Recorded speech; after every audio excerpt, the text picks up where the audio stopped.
আসসালামু আলাইকুম। খাদ্য বান্ধব কর্মসূচির আওতায় যে ইউনিয়ন লেভেলে চাল দেয়া হয় গরিব মানুষের জন্য, মাসে 30 কেজি, বছরে 5 বার। তো এতদিন চাল মোটামুটি খারাপ ছিল না, কিন্তু গত 2 মাসে দেখা গেল যে চাউলের সাথে এমন কিছু একটা মিক্স করা হচ্ছে, এটা অনেকেই বুঝতে পারে না এবং চাউলটা খাওয়ার অনুপযুক্ত হয়ে গেছে। তো এখানে দেখতে পাচ্ছেন, আমি সেটা দেখাবার জন্যই চালগুলোকে এখন একটু দেখাচ্ছি।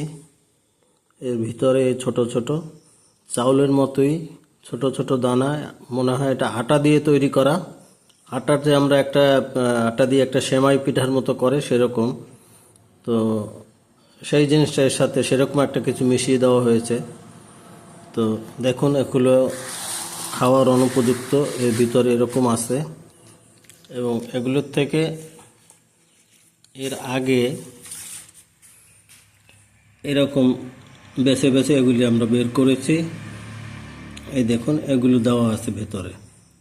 প্রতি 1 কেজিতে কমের পক্ষে 150-200 গ্রাম থাকে। তো এই হলো অবস্থা এখানকার।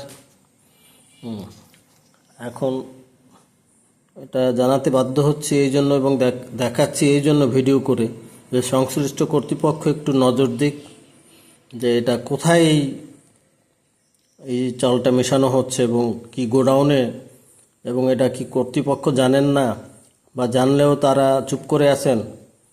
তাই সংশ্লিষ্ট কর্তৃপক্ষকে আমরা একটু আহ্বান জানাচ্ছি যে গরিবের সাথে এরকম না করার জন্য। এইভাবে ফয়দা লোটার জন্য চালের সাথে অন্য কিছু মিশিয়ে দিয়ে, চাল কমিয়ে দিয়ে তারপরে এগুলো করা হবে।